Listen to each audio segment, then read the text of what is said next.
Ashama hordoftoota chaanaalii yoonii yookaan akkam jirtan fayyaa keessanii ani waaqa faagalatu nagaa koodhaa har'as akkuma baratame pirankii tokko siniif deebi'ee dhufee jira. Yeroo jalqabaaf alatti jechaadha pirankii tokko hojjechuudhaaf qophii keenya xumurree dhufnee jirra jechaadha. Yoo nuuf milkaa'e jechaadha.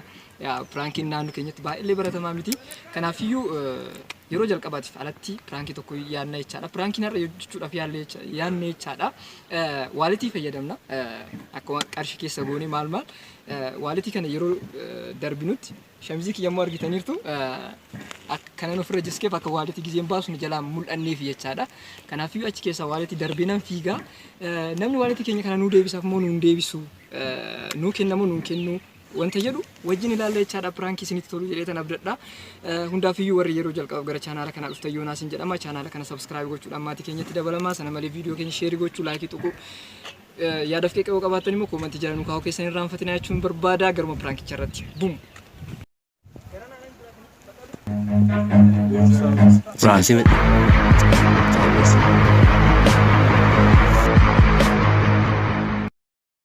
Thank you bro, thank you.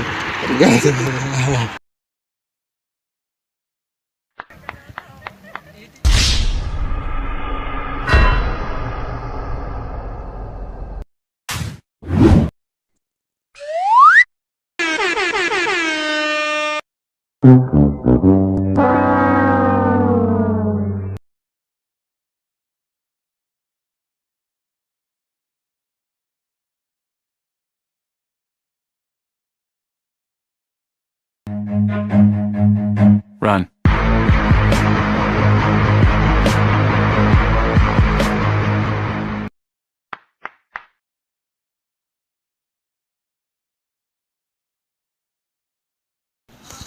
Hey,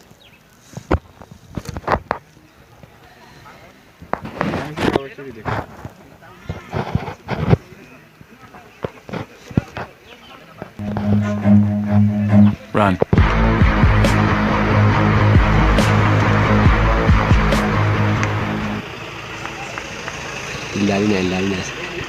Ilaalina. Argeera beekatiinya.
Apa? Oh.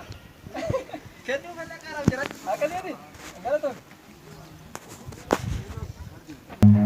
Run.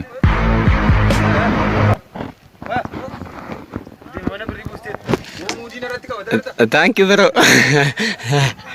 Sita dulu ya.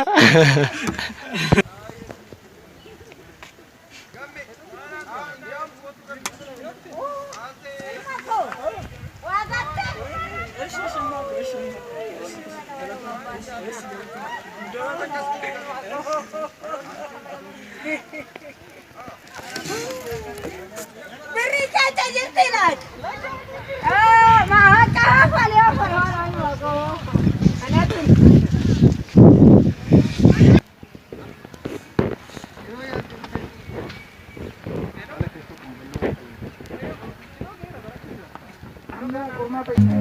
Run.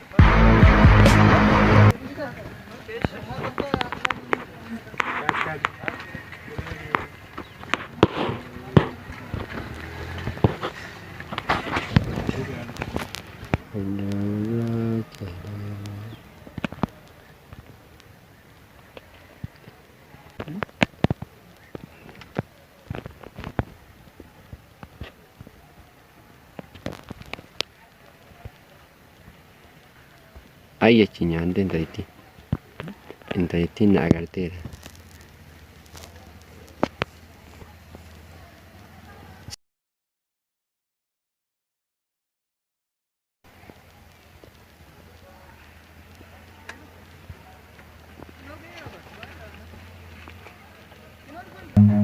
Run.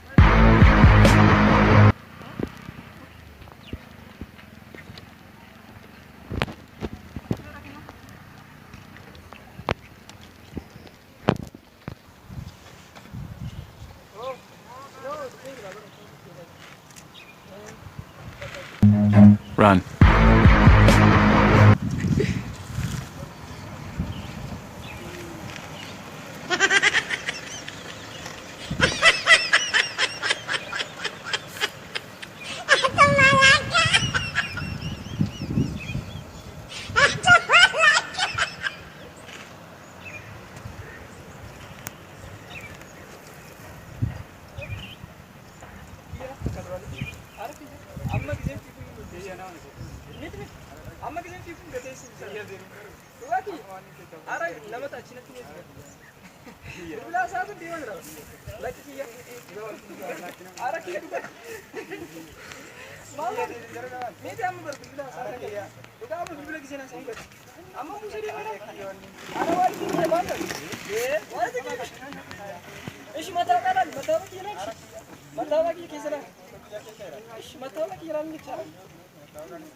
Egaa hordoftoota chaanaalii kootii viidiyoon keenya har'a akkana fakkaata jechaadha. Piraankii milkiidhaan xumurame jedheetan abdadha. Isinitti toleera jedheetan fudhadha sasumaaniyyuu. Egaa yeroo jalqabaatiif piraankiin akkasitti alatti yaalame jechaadha. Kanaafuu yaada keessan immoo sirriitti barbaada jechaadha. Koomentii jala sirriitti nu kaa'uu qabdanii akkanumatti itti hafuuf immoo wanta sirreessuu qabnu asumaan nuuf kaa'aa jecha barbaanne jechaadha. Egaa sa'aatiin itti waraabnu sa'aatii aduudha baay'ee aduu keessa waan ta'eef viidiyoon qulqullina baay'ee qabaachuu danda'a. Kana booda garuu wantoota akkana sirreessinee sa'aatii akkas ganamaa fi gara galgalaan fayyadamneetu waraabuudhaaf yaalle jechaadha. Kana booda hundaafiyyuu piraankiin irraa kana fakkaata. Hangam viidiyoo biraatiin dhufutti nageenya waaqayyoo iddoo jirtanitti isiniif haa ta'u jedha. Like, share, subscribe gochuu keessan hin dagatina. Hanga xumuraatti nu faana ta'a. Bakka jirtanitti nageenya waaqayyoo isiniif haa baay'atu. Bye bye.